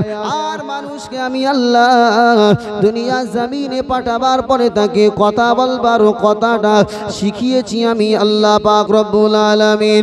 ও আমার ভাইজানেরা, এ রাসূলুল্লাহ দিওয়ানারা, আমার আল্লাহ এই কথা কেন বললেন যে আমি মানুষকে বানিয়েছি? কেননা দুনিয়া জমিনে এসে অনেক মানুষ আল্লাহর নাফরমানি করে আর বলতে থাকে দুনিয়াতে আমরা এসেছি এর পিছনে কারোর হাত নাই, আমরা এমনিতেই দুনিয়া জমিনে আপনার প্রাকৃতিক ভাবেই দুনিয়া জমিনে পিতামাতার সংস্পর্শে আমরা দুনিয়াতে এসে গেছি। আমার আল্লাহ পাক রব্বুল আলামিন বান্দাকে সেটা ক্লিয়ার করেছেন। হাল আতা আলাল ইনসানি হিনুম মিনাদ দাহরি লাম ইয়াকুন শাইয়াম মাযকুরা। ও আমার বান্দা বান্দিরা, মনে রাখো আমি আল্লাহ জানিয়ে দিলাম তোমাদের যখন কোনো অস্তিত্ব ছিল না, তোমরা যখন নাপাকি অবস্থাতে ছিলে, আমি আল্লাহ পাক আমি আল্লাহ তাআলা তোমাদেরকে দুনিয়া জমিনে অস্তিত্বে এনেছি। আমি আল্লাহ পাক তোমাদেরকে তোমাদের উপর দিয়ে এমন একটা সময় অতিবাহিত হয়ে গিয়েছে লাম ইয়াকুন শাইয়াম মাযকুরা, যেই সময়টা মানুষের সম্মুখে বলতে গেলেও সেটা বলবার মতো অবস্থায় নয়। আজ যখন দুনিয়া জমিনে আসার পরে তোমার হাত হলো, পা হলো, তুমি যখন চলতে শিখলে, কথা বলতে শিখলে দুনিয়া জমিনে, তখন তুমি তোমার রবকে ভুলে গেলে। ও বান্দা ভুলে যেও না, ভুলে যেও না, দুনিয়া জমিনে অহংকার করো না। কেননা যে ইনসান তুমি আজকে দুনিয়াতে চলে ফিরে বেড়াও, তোমাকে সৃষ্টি করেছি আমি আল্লাহ। জোরে বলুন সুবহান। তাই আমার আল্লাহ পাক সূরাতুল বাকারার ভিতরে আরো স্পষ্ট করে জানিয়ে দিয়েছেন ইয়া আইয়ুহান নাস, হে মানুষ জাতি। আমার আল্লাহ পাক এখানে বললেন না ইয়া আইয়ুহাল মুসলিম, অর্থাৎ হে মুসলমানেরা। আমার আল্লাহ পাক ইয়া আইয়ুহান নাস বলেছেন। নাস মানে হলো খ্রিস্টান, জৈন, আপনার বৌদ্ধ, আপনার মুসলমান, ইহুদি, নাসারা, দুনিয়া জমিনে যত ধর্ম অবলম্বী আছে, যারা মানুষ বলে নিজেকে দাবি করবে, আমার আল্লাহ পাক তাদের প্রত্যেককেই সম্বোধন করে বলেছেন ইয়া আইয়ুহান নাস, হে মানুষ জাতি, উবুদু রাব্বাকুম, তোমরা তোমাদের রবের ইবাদত করো। কেননা আল্লাযী খলাকাকুম, তোমরা রবের ইবাদত করবে কেন বান্দা জানো? কেননা আল্লাহ তোমাদেরকে বানিয়েছে। জোরে বলুন সুবহানাল্লাহ। আল্লাহ পাক বললেন উবুদু রাব্বাকুমুল্লাযী খলাকাকুম ওয়াল্লাযীনা মিন ক্বাবলিকুম, বান্দা শুধু তোমাকেই আল্লাহ বানিয়েছে এটা নয়, ওয়াল্লাযীনা মিন ক্বাবলিকুম, তোমাদের পূর্বে যারা এসেছিল, অর্থাৎ তোমাদের বাপ, তোমাদের দাদু, তোমাদের যত আপনার পিছনে যত তোমরা যাবে, তোমাদের সবাইকে পূর্বপুরুষ দিগকে তোমাদের রব তিনি আল্লাহ বানিয়েছিলেন। আল্লাহ পাক বলেছেন ওয়াল্লাযীনা মিন ক্বাবলিকুম লাআল্লাকুম তাত্তাকুন, যাতে করে তোমরা মুত্তাকি পরেজগার হতে পারো। ও আমার বান্দা বান্দিরা, খলাকাল ইনসান, আমি আল্লাহ শুধু তোমাদেরকে বানিয়ে ছেড়ে দিয়েছি এমনটা নয়। আল্লাহ পাক বলেছেন আল্লাযী জাআলা লাকুমুল আরদা ফিরাশা ওয়াস সামাআ বিনাআ ওয়া আনজালা মিনাস সামাই মাআন ফাআখরাজা বিহি মিনাস সামারাতি রিজকাল লাকুম ফালা তাজআলু লিল্লাহি আনদাদা ওয়া আনতুম তা'লামুন। আল্লাহ পাক বলেছেন বান্দা, আমি শুধু ইনসানকে বানিয়ে ছেড়ে দিয়েছি এমনটা নয়। আল্লাযী জাআলা লাকুমুল আরদা, আল্লাহ পাক তোমাদের জন্য গোটা জমিনটাকে আল্লাহ বিছানা হিসাবে বানিয়েছেন। জোরে বলুন সুবহানাল্লাহ। আল্লাহ পাক বলছেন জাআলা লাকুমুল আরদা ফিরাশা ওয়াস সামাআ বিনাআ, আর আল্লাহ পাক আসমানটাকে তোমাদের জন্য ছাদ স্বরূপ আল্লাহ বানিয়েছেন। জোরে বলুন সুবহান। ওয়া আনজালা মিনাস সামাই মাআ, ওই আসমান থেকে আল্লাহ পাক দুনিয়া জমিনে তোমাদের জন্য পানি বর্ষণ করেন। ওয়া আনজালা মিনাস সামাই মাআন ফাআখরাজা বিহি মিনাস সামারাতি রিজকাল লাকুম, এবং আসমান থেকে যে পানিটা হয় ওই পানি থেকে আল্লাহ পাক তোমাদের রুজির জন্য ফল ফুল আল্লাহ দুনিয়ার জমিনে উৎপন্ন করেন। জোরে বলুন। শুধু ইনসান করে বানিয়ে দিয়েছেন এটা নয়, আল্লাহ জমিনকে বিছানা করলেন, আসমানকে ছাদ হিসাবে বানালেন, ওই আসমান থেকে পানি বর্ষণ করছেন। আসমান থেকে পানি যদি না হয় চাষের কিন্তু মাঝে মাঝে ক্ষতি হয়, ঠিক না বেঠিক? জোরে বলেন। আসমানের পানির একটা বড় উপকার আছে। আল্লাহ পাক বলেছেন ওই আসমানের পানি থেকে আল্লাহ পাক রব্বুল আলামিন তোমাদের খাদ্য, তোমাদের রুজিগুলো আল্লাহ পাক রব্বুল আলামিন কি করেন? ফাখরাজা বিহি মিনাস সামারাত, ওই পানি থেকেই তোমাদের জন্য আল্লাহ তোমাদের রুজিগুলো আল্লাহ তৈরি করেন। তাই আল্লাহ পাক বলেছেন ফালা তাজআলু লিল্লাহ আনদাদা ওয়া আনতুম তা'লামুন, তোমরা আল্লাহ ছাড়া পৃথিবীর জমিনে আর কারোর সম্মুখে তোমাদের মাথাটা নত করো না, কাউকে ইবাদত করো না, ইবাদত করো তাকেই, খলাকাল ইনসান, যে আল্লাহ তোমাকে বানিয়েছেন, উবুদু রাব্বাকুম, সেই রবকেই তোমরা ইবাদত করো। একবার জোরে বলুন সুবহানাল্লাহ। তাহলে বাপ আমাকে জন্ম দিয়েছে, সেই হিসাবে বাপকে সম্মান করা এটা একটা সন্তানের জন্য কর্তব্য, অপরিহার্য, ঠিক না বেঠিক? জোরে বলেন। বাপ আমার জন্মদাতা, তাই বাপকে কদর করতে হবে, বাপকে রেসপেক্ট করতে হবে।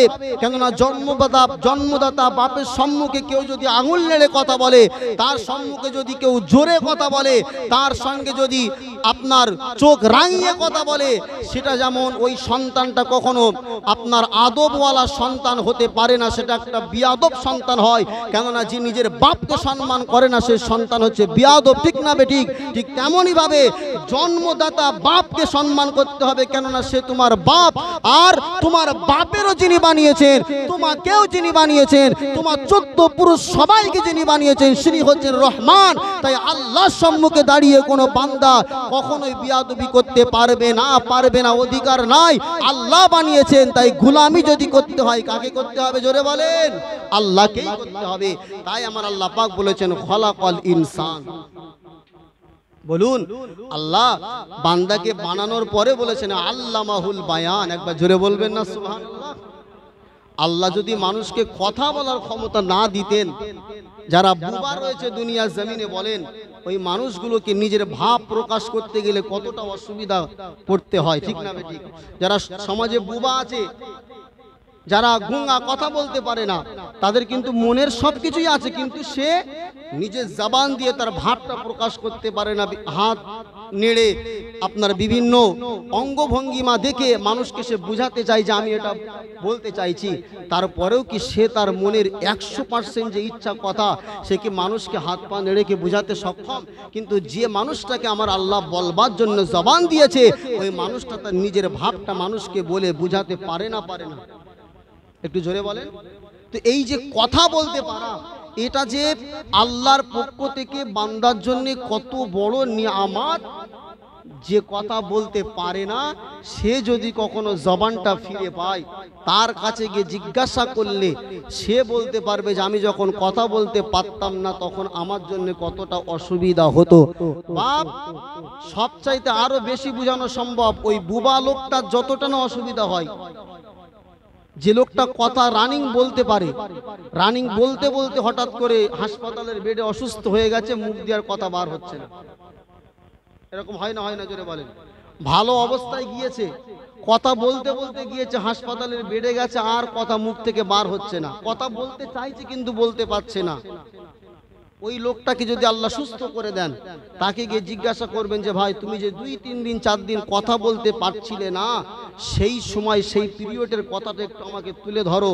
যদি আল্লাহ সে সত্যিকারকে মন থেকে বিশ্বাস করে, আমার মনে হয় না ওই রকম অবস্থাতে ফিরে আসার পরে আবার সে আল্লাহর নাফরমানি করবে। কেননা সে বুঝতে পারবে 2 দিন 4 দিনের মধ্যেই যে কথাটা কত বড় নিয়ামত। এখন আমরা অনায়াসে বলতে পাচ্ছি বলে আমরা এর গুরুত্ব বুঝতে পাচ্ছি না, কিন্তু যদি আল্লাহ পাক 1 ঘন্টা 2 ঘন্টা 5 ঘন্টার জন্য জবানটাকে অফ করে দেন, তখন বুঝতে পারবো যে কথাটা কত বড় আল্লাহর পক্ষ থেকে নিয়ামত। তাই এই যে কথা শিখিয়েছেন আল্লাহ, তাহলে এই শিখানো কথা দিয়ে আমার আল্লাহকে যদি তাসবিহ না পড়ি, আল্লাহর যদি শুকরিয়া জবান দিয়ে না করি, তাহলে আমাদের মতো নাফরমান আর পৃথিবীতে কেউ আছে? একবার জোরে বলেন। কথা শিখিয়েছেন কি? একবার জোরে বলেন, আরো জোরে বলেন। সন্দেহ আছে? আল্লাহ কোরআনের ভিতরে বলেছেন আল্লামাহুল বায়ান। এই কথাটা বলবার জন্য মানুষের একটা নির্দিষ্ট কি আছে? জোরে বলুন। সময় আছে, বয়স আছে। সেই বয়সের আগে কিন্তু মানুষ কথা বলতে পারে না। তবে হ্যাঁ, পৃথিবীর জমিনে আল্লাহ পাক কিছু অলৌকিক ঘটনা এমন ঘটিয়েছেন যে বয়স আসার আগেই তারা কথা বলতে পেরেছে। তার ভিতর থেকে একটা ছোট্ট নমুনা আপনাকে বলছি। এটা আমার আল্লাহর কুদরত। আমার আল্লাহ চাইলে যেমন 3 বছর 4 বছরের বাচ্চাকে কথা বলার ক্ষমতা দিয়েছেন, আমার আল্লাহ পাক এই ক্ষমতাটা কোনো মাদার জাত সত্য ভূমিষ্ঠ হওয়া বাচ্চার জবানটাকেও আমার আল্লাহ পাক ঠিক তেমন ভাবে খুলে দিতে পারেন। পারেন না? পারেন না? আল্লাহ পাক রব্বুল আলামিনের কোরআনুল কারীম সূরা ইউসুফের একটা আয়াত আপনাকে শোনাই। আমার আল্লাহ পাক কতটা ক্ষমতার অধিকারী, আমার আল্লাহ পাক কতটা তাকতওয়ালা, আমার আল্লাহ পাক কতটা ক্ষমতা রাখেন। আল্লাহ পাক কোরআনুল কারীমের ভিতরে যে সূরা নাজিল করেছেন সূরা ইউসুফ, আল্লাহ পাক এই সূরার ভিতরে তার নবী ইউসুফ নবীর কাহিনীটা একটা সূরার ভিতরে আমার আল্লাহ পালাক্রমে তিনি সুন্দরভাবে বয়ান করেছেন।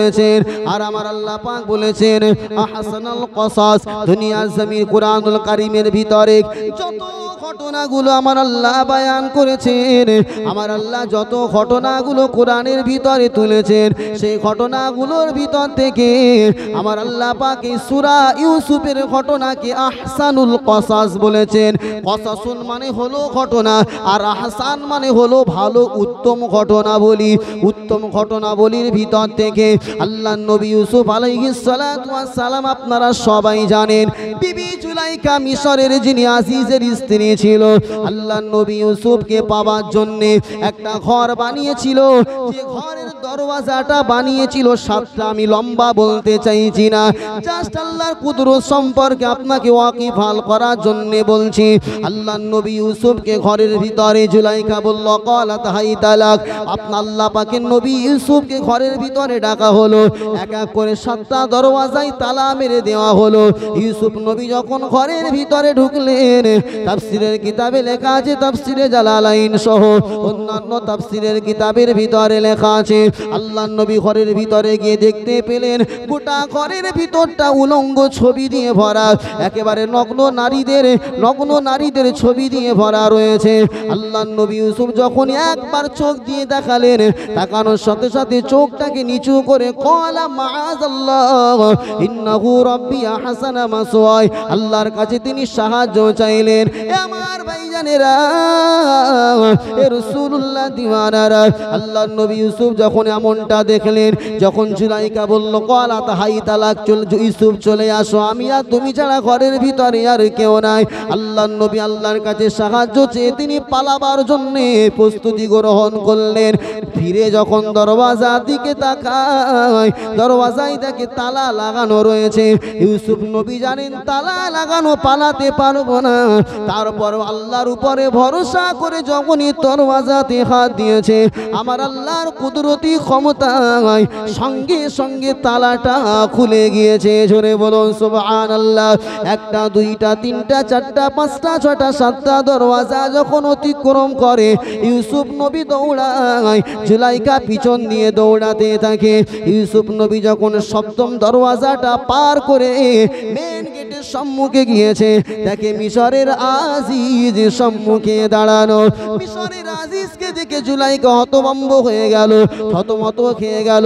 নিজেকে বাঁচাবার জন্য বলল, ও আমার প্রাণের স্বামী, যাকে আপনি এত মোহাব্বত করেন ইউসুফ, ওই ইউসুফ আজকে আমার ইজ্জত লুটবার জন্য আমার ঘরে এসেছিল। নাউজুবিল্লাহ। আরো জোরে বলি নাউজুবিল্লাহ। জুলাইকা যখন ইউসুফ নবীর নামে অপবাদ দিল, গোটা মিশরবাসীরা ইউসুফ নবীকে বড় সম্মান করত, ভালোবাসত। ইউসুফ নবীর ব্যাপারে তাদের সম্মুখে যে খারাপ ধারণাটা গেল, আল্লাহর নবী ইউসুফ তিনি বললেন, আমি এই কাজ করি নাই, কিন্তু এই জুলাইকার কথাটাই স্বামী বিশ্বাস করে নিল।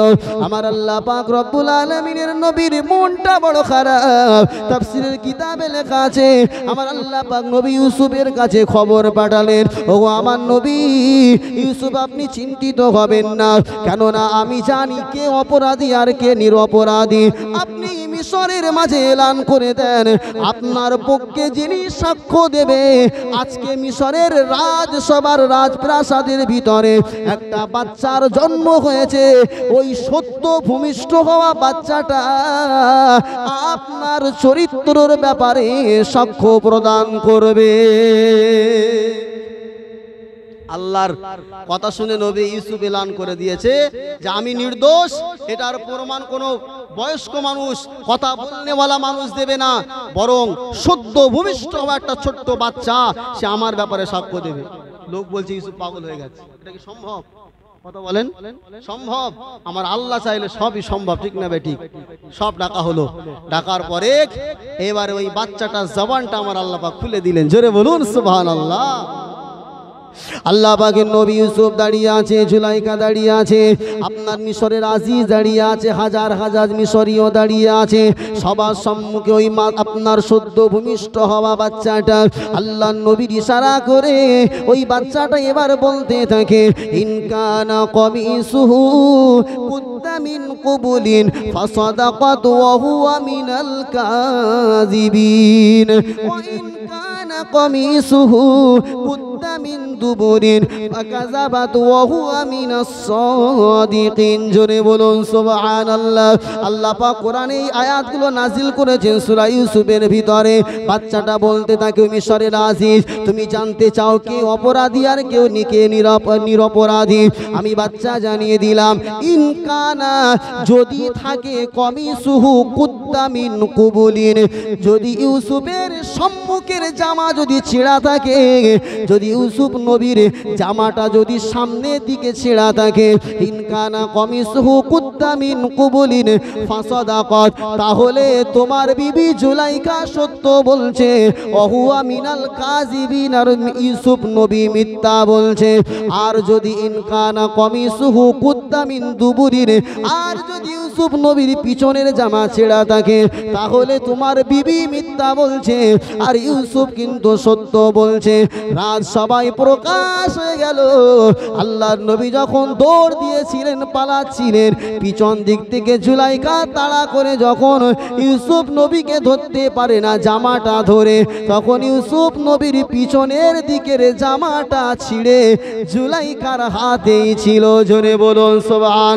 চন্দ্রের আলোর মতো প্রকাশ হয়ে গেল যে নির্দোষ হলো আল্লাহর নবী হযরতে ইউসুফ। আল্লাহ পাক কি সুন্দর করে কথাটা বলেছেন। এমনটা নয় যে বলে দিলেন যে এ করেছে। দেখেন আল্লাহর কথার এটাই তো সৌন্দর্য, ফাসাহাত বালাগাতে ভরা কোরআনটা। যদি সামনের দিকে ছেঁড়া থাকে, আমি বলবো না কি অপরাধ, আপনি এবারে বিচার করে দিন। যদি সামনের দিকে জামা ছেঁড়া থাকে তাহলে ইউসুফ দোষী, আর যদি পিছনের দিকে জামা ছেঁড়া থাকে তাহলে জুলাইখা দোষী। এবার দেখে নেন, সবাই দেখতে পেল এই বাচ্চা বলেছে সামনে না পিছনে, দেখতে পাওয়া গেল ইউসুফ নবীর পিছনের দিকে জামা ছেঁড়া। কারোর আর বুঝতে বাকি থাকলো না দোষী কে, আসল দোষী কে, জোরে বলেন? জুলাইখা। কিন্তু অনেক সময় দোষীকে দোষী জানবার পরেও পাগল হয়ে সাজতে হয়, থাকতে হয়। মিশরের আজিজ বলল, ইউসুফ আমার বিবি হচ্ছে দোষী আমি জানি, এখন যদি আমার বিবিকে আমি কারাগারে দিই তাহলে আমি বাদশাহ, আমার একটা নাম চারিদিকে খারাপ হয়ে যাবে যে বাদশার স্ত্রী এরকম একটা জঘন্য নেককারজনক কাজ করেছে। তাই আমি জানি তুমি নির্দোষ, তারপরও তোমাকে জেলে যেতে হবে। ইউসুফ বলেছিল ওই রকম মহিলার কাছে থাকার চেয়ে জেলের ভিতরে সময় কাটানো অনেক ভালো। জোরে বলেন সুবহানাল্লাহ। ইউসুফ নবীকে কারাগারে দিয়ে দিয়েছিল। ইউসুফ নবী হাসতে হাসতেই জেলের ভিতরে গিয়েছিল। আমি যেটা বলছিলাম, অনেক সময় মানুষ জানতে পারে লোকটা অপরাধী, কিন্তু দুনিয়াবি স্বার্থ সিদ্ধির জন্য অনেক সময় পাগল সাজে। একটা জাস্ট উদাহরণ দিয়েছে, আপনারা বুঝতে পারবেন। হাজ্জাজ বিন ইউসুফ বলে একজন বাদশা ছিল, সে খুব জালিম বাদশা। কিন্তু এই লোকটার জীবনে একটা ভালো কাজ আছে, ভালো কাজটা হলো কোরআনের যে জের জবর, আপনার জাবার জের পেশ, যেটা আমরা কোরআন পড়ি, এই জাবার জের পেশ কিন্তু আল্লাহর নবীর যুগে ছিল না। কোরআনটা সম্পূর্ণ নেড়া আরবি ছিল, মানে কোনো জের জাবার পেশ কিছুই ছিল না, একেবারে নেড়া। এখন এই নেড়া আরবি শুধু তারাই পড়তে পারবে যারা আরবি গ্রামার সম্পর্কে জানে। কেননা যদি আপনার খ লাম আর ক লিখা হয়, আপনি ওটা খ জাবত ধরবেন না খ পেশ ধরবেন না খ জেদ ধরবেন, ওটা আপনি বুঝতে হারগিজ পারবেন না যদি আপনার ভিতরে আরবি গ্রামার না থাকে। যারা এক কথাই মুমতাজুল মুহাদ্দিসিন হয় বা মাদ্রাসায় টাইটেল পড়ে আরবির উপরে যারা জ্ঞান অর্জন করে, তারা মোটামুটি নেড়া আরবি হয়তো পড়তে পারবে, তবে সবাই পারবে না। তো বাবা মা যদি যে জবর পেশ কোরআনে না থাকতো, এমনি তো লোক যে জবর থেকেও অন্ধ, পড়তে পারে না, আবার যদি যে জবর না থাকতো তাহলে আরো অনেক অসুবিধা হতো। তো হাজ্জাজ বিন ইউসুফ এই বাদশা, ওর জীবনে অনেক খারাপ কাজ, তার ভিতরে একটা ভালো কাজ হলো কোরআনের যে জবরটা ওর লাগিয়েছিল। বড় জ্ঞানী ছিল কিন্তু সে জালিম ছিল, মানুষের উপর অত্যাচার করত। তো একদিন মানুষকে জিজ্ঞাসা করছে যে দেশের মানুষেরা, আমি হাজ্জাজ বিন ইউসুফ, আমার সম্পর্কে এলাকার মানুষ কি ধারণা রাখে?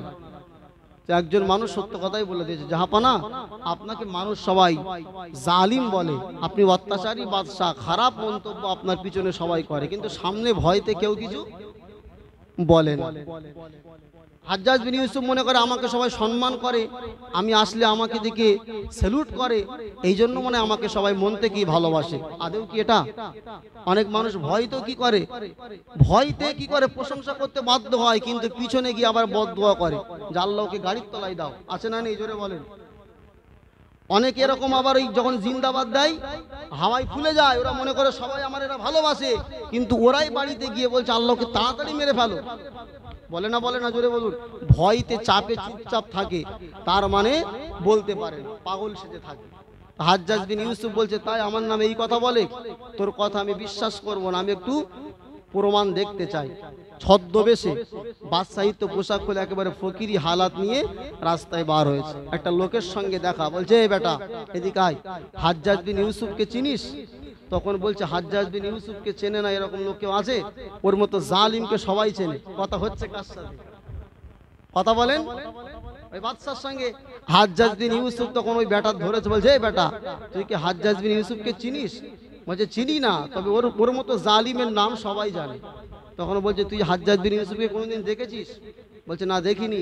বলছে আমি সেই হাজ্জাজ বিন ইউসুফ। তখন ও চিন্তা করলো আমি কার সামনে কি বলেছি, আমার কিন্তু বিপদ, আমার মৃত্যুদণ্ড হবেই। তখন সঙ্গে সঙ্গে বুদ্ধি খাটিয়ে ও তখন বলছে, বাদশাহ জাহাপানা, আমি নাই আপনাকে চিনলাম না, চিনি না, তবে আপনি আমাকে চেনেন? বলছে তোকে আবার কি চিনবো, তুই কে? বলছে আমি হচ্ছে এলাকার সেই পাগল যার মাসে দুবার করে মাথা খারাপ হয়, আজকে হলো তার প্রথম দিন। বলছে তুই পাগল? যা। তার মানে পাগল সেজেছে কিসের জন্য, জোরে বলেন, আরে জোরে বলেন। আদৌ পাগল? ক্ষণিকের জন্য বাঁচার জন্যে, জালিমের হাত থেকে বাঁচার জন্য পাগল সেজেছে। জানে পাগল বললে সব গুনাহ কি কথা বলে না। পাগলের কি কোনো সাক্ষী কোর্ট আদালতে আপনার কি গ্যারান্টেড হবে? পাগল হলে তার কথা কেউ বিশ্বাস করবে না। তো বলছে আজকে হলো প্রথম দিন, আরো একদিন হবে, সেটা কবে জানি না। তুই পাগল, তাহলে চলে যা। তো বাবা মার অনেক মানুষ এরকম আছে, সামনে জিন্দাবাদ কিন্তু পিছনে গিয়ে বলে মুর্দাবাদ। তাই সামনে সম্মান করা মানেই যে তাকে ভালোবাসে মন থেকে, এমনটা ভাবলে চলবে না।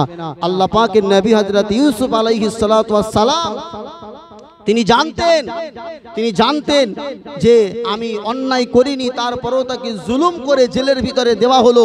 অনেক মানুষ সেগুলো দেখলো যে ইউসুফ নবীকে জোর করেই জেলের ভিতরে পাঠানো হলো, কিন্তু শাসকের ভয়তে তারা মুখ, জোরে বলুন, খোলেনি।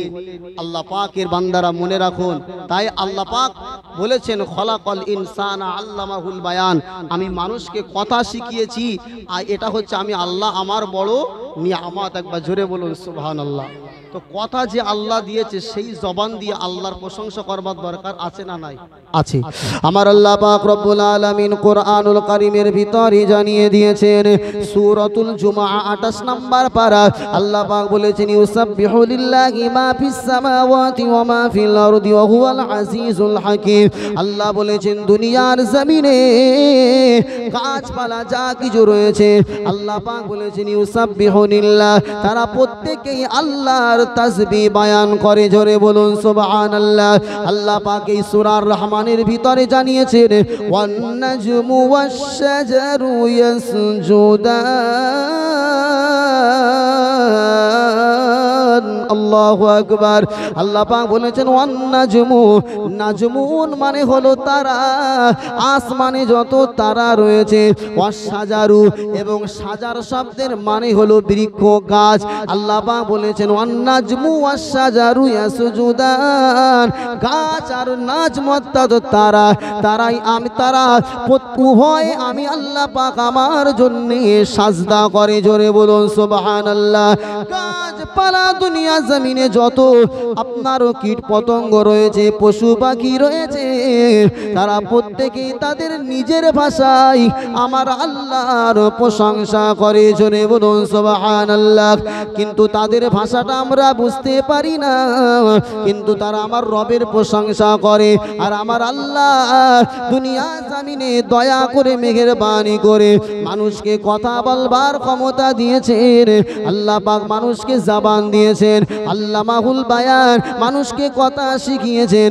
আল্লাহ পাকের দেওয়া নিয়ামত দিয়ে আমরা আল্লাহর প্রশংসা করি না, বরং জবান দিয়ে ওই সমস্ত ফাহিশা কথাবার্তাগুলো আমরা বার করি, যে কথাগুলো বললে আমার আল্লাহ পাক নারাজ হয়ে যায়, যে কথাগুলো বললে আমাদের ঈমান চলে যাওয়ার সম্ভাবনা থাকে। আমরা কথা বলবার সময় চিন্তা ভাবনা না করে আল্লাহর নিয়ামতের অপব্যবহার করি। ও আমার আব্বাজান ভাইজানেরা, আমার আল্লাহ পাক এই জন্য বান্দাকে স্মরণ করে দিয়েছে, বান্দা কথা যখন আমি তোমাকে শিখিয়েছি, তাই তোমার ওই জবান দিয়ে আমি আল্লাহ আমার প্রশংসা করবে, আমার বড়ত্ব বয়ান করবে, আমার তাসবিহ বয়ান করবে।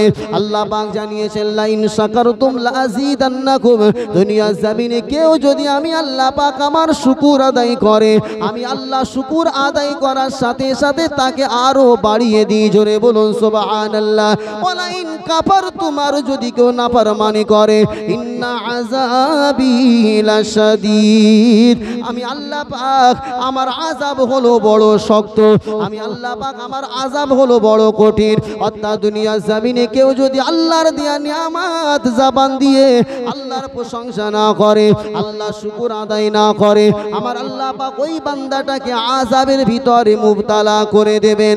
আর যদি কেউ লাইন শাকারতুম, আমার আল্লাহর যদি প্রশংসা করে, আল্লাহর প্রশংসা করা মানে একবার যদি কেউ আমার আল্লাহকে আল্লাহ বলে ডাক দেয়, আমার আল্লাহ পাক রব্বুল আলামিন জানিয়েছেন উজিবু দাওয়াতাদ দাঈ ইযা দাআন। দুনিয়া জমিনে আমার বান্দা যখন আমি আল্লাহ পাক আমাকে ডাক দেয়, আমি আল্লাহ পাক সাথে সাথে আমার বান্দার ডাকে জবাব দিয়ে থাকি। জোরে বলুন সুবহানাল্লাহ, আরো জোরে বলুন সুবহানাল্লাহ।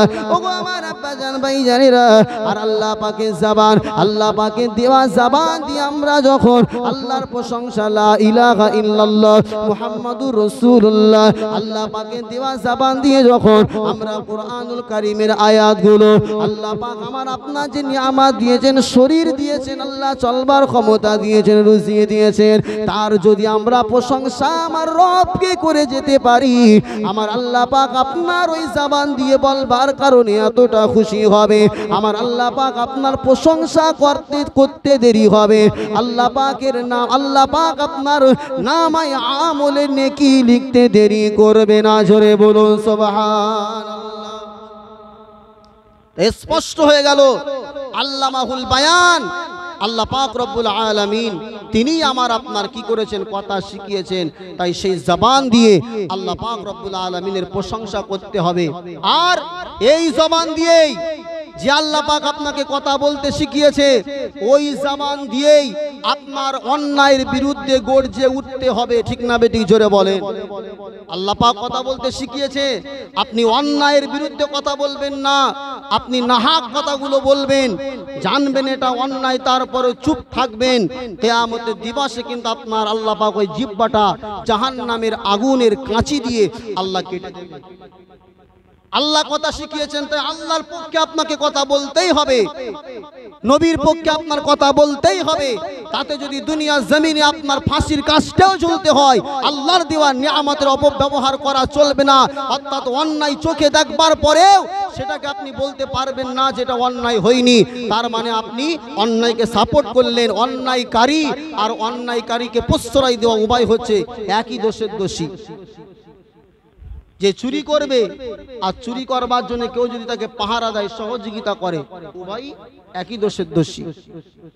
তাই আল্লাহর দেওয়া জবান, আল্লামাহুল বায়ান, আল্লাহ কথা শিখিয়েছেন, এই জবান দিয়ে আল্লাহর পক্ষে কথা বলবার দরকার আছে না নাই? জোরে বলেন। আল্লাহ রসুলের পক্ষে কথা বলবার দরকার আছে না নাই?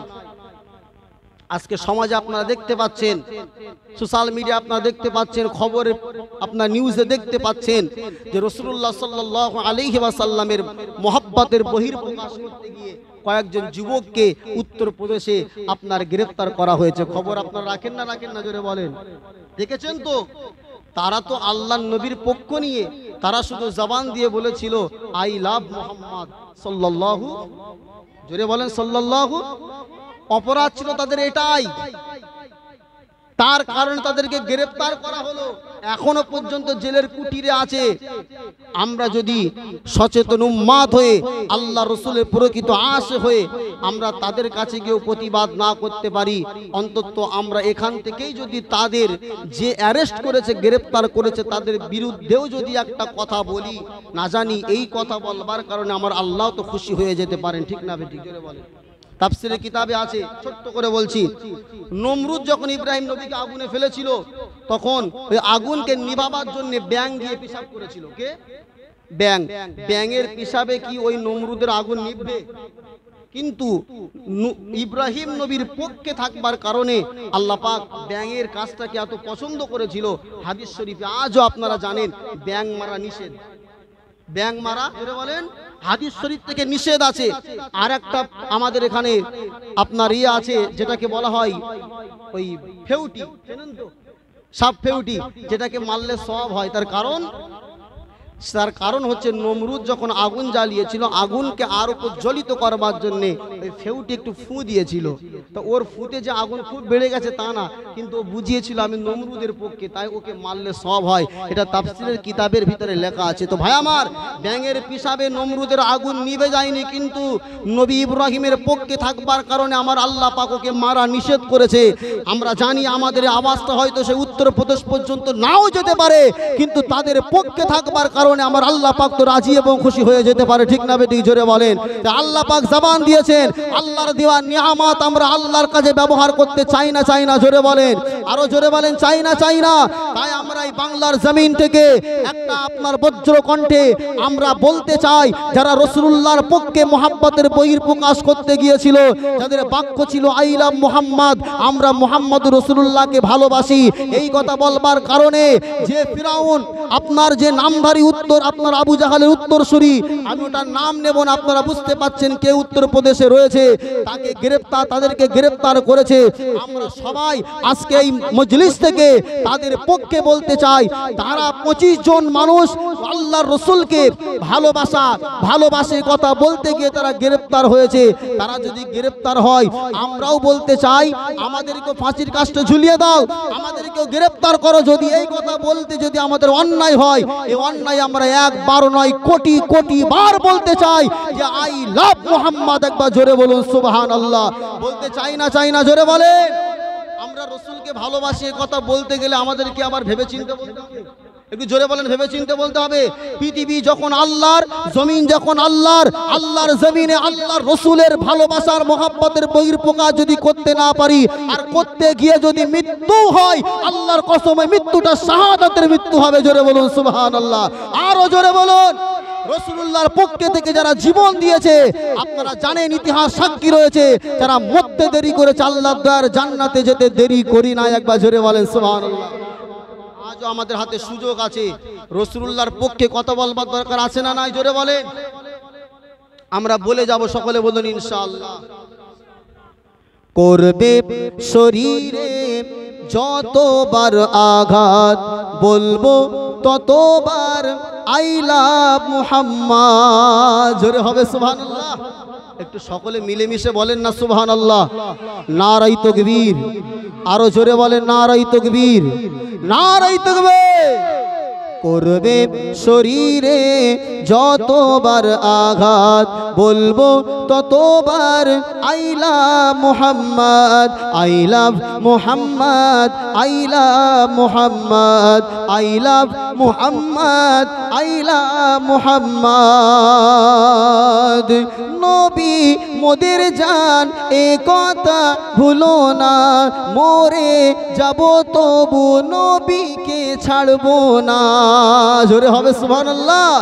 নবী মোদের জান এ কথা ভুলো না, মরে যাব তবু নবীকে ছাড়বো না। করলে করোনা তরবারির আঘাত, করলে করোনা তরবারির আঘাত, বলবো তবু আই লাভ মুহাম্মদ। একটু জোরে হয় না, আওয়াজ দিয়ে হয় না। নারায়ে তাকবীর, নারায়ে তাকবীর। I love Muhammad, I love Muhammad, I love Muhammad, I love Muhammad.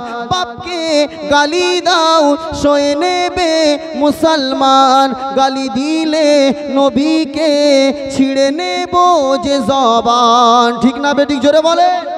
মুসলমান বাপের অপমান সহ্য করতে পারে, মায়ের অপমান সহ্য করতে পারে, নিজের বিবির অপমান সহ্য করতে পারে, কিন্তু কামলিওয়ালা মদিনাওয়ালার বিরুদ্ধে যদি কেউ কথা বলে, রাসূলুল্লাহর আকাশচুম্বী মর্যাদাটা কেউ যদি মাটির সঙ্গে মিশাতে চায়, মুসলমানের শরীরে রক্ত থাকা পর্যন্ত আল্লাহর রাসূলের অপমান সহ্য করতে পারবে না। ঠিক না বলি? জোরে বলুন। বিশ্ব নবীর অপমানে যদি না কাঁদে তোমার মন, বিশ্ব নবীর অপমানে যদি না কাঁদে তোমার মন, মুসলিম নয় মুনাফিক, তুমি নবীর দুশমন। ঠিক না বেটি? জোরে বলে। আল্লাহর রাসূলের অপমান হবে আর তুমি বাড়িতে বসে হালুয়া পলুয়া বিরিয়ানি খাবে, তুমি মুসলমান নয়, তোমার ভিতরে এখনো নিফাকি আছে। ঠিক না বেটি? বাপকে গালি দাও সয়ে নেবে মুসলমান, গালি দিলে নবীকে ছিঁড়ে দেব যে জবান। নবীর ওসিলাই সৃজন কায়নাত। জোরে হবে না?